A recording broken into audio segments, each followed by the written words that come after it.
News at 5। Let's mic समाचारों के साथ मैं महेश सिंह। केंद्र सरकार के संचार साथी ऐप को सभी नए स्मार्टफोन्स में प्री इंस्टॉल करने के आदेश के बाद निजता और जासूसी के आरोपों ने जोर पकड़ लिया है। कांग्रेस सांसद दीपेंद्र सिंह हुड्डा ने लोकसभा में संचार मंत्री ज्योतिरादित्य सिंधिया पर सवाल उठाया कि ऐप डिसेबल करने के बाद भी इसके फीचर्स पूरी तरह बंद होते हैं या नहीं, जिससे यूजर्स को संदेह रह जाता है। मंत्री सिंधिया ने स्पष्ट किया है कि ऐप वैकल्पिक है, यूजर्स इसे कभी भी डिलीट कर सकते हैं और बिना रजिस्ट्रेशन के यह सक्रिय नहीं होता। संचार साथी ऐप से न जासूसी संभव है और न होगी।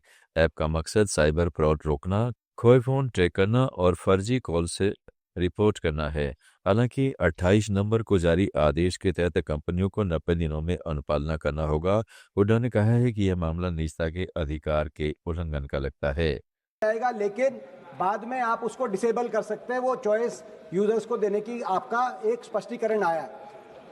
लेकिन क्योंकि मैं स्वयं कंप्यूटर साइंस बैकग्राउंड से, मैं सॉफ्टवेयर इंजीनियर के बैकग्राउंड से हूं, जब सिस्टम के अंदर प्रीलोड की रिक्वायरमेंट होगी तो डिसेबल करने के बाद भी सारे फीचर्स डिसेबल होंगे कि नहीं होंगे, किसी यूजर्स को ये बात पता नहीं चलेगी।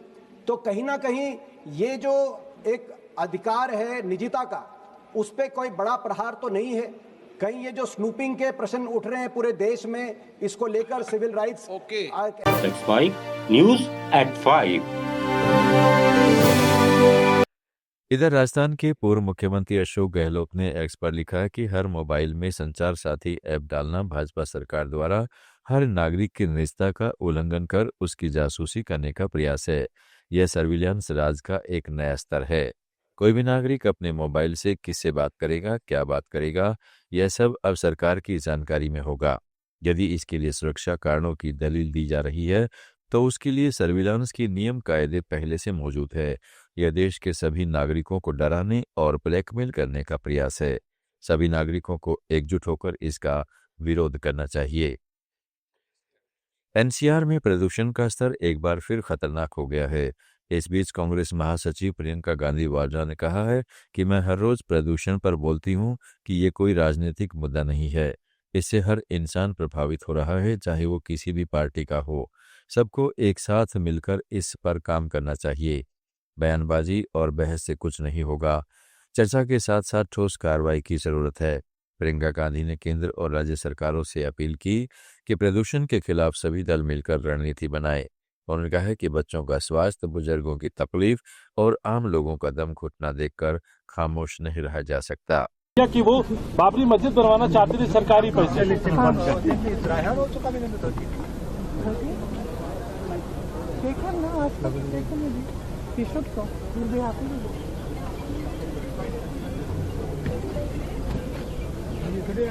भैया जी कमेंट करेंगे क्या उस पे? राजनाथ सिंह जी को कुछ बोलेंगे?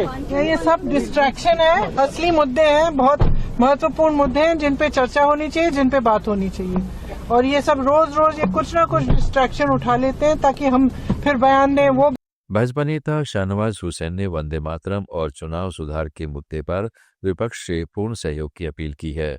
शाहनवाज हुसैन ने दिल्ली में एक मीडिया हाउस से बातचीत में कहा है कि वंदे मातरम और चुनाव सुधार पर चर्चा हो रही है, विपक्ष को इसमें पूरी तरह सहयोग करना चाहिए। वंदे मातरम तो प्यार से बोलते हैं, इसमें किसी को कोई दिक्कत नहीं है। पूरा देश आज वंदे मातरम बोल रहा है। हमें उम्मीद है कि सांसद भी प्यार से वंदे मातरम बोलेंगे।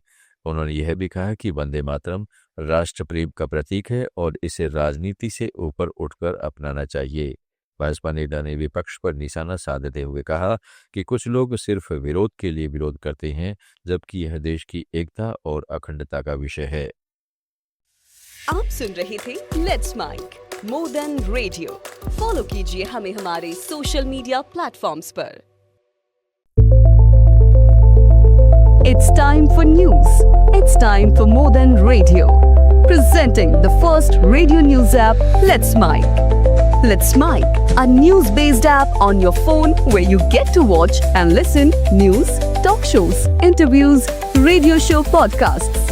On Let's Mic, you get all relevant information of TV, print, radio, podcast, and digital. Let's Mic talks about every segment of life.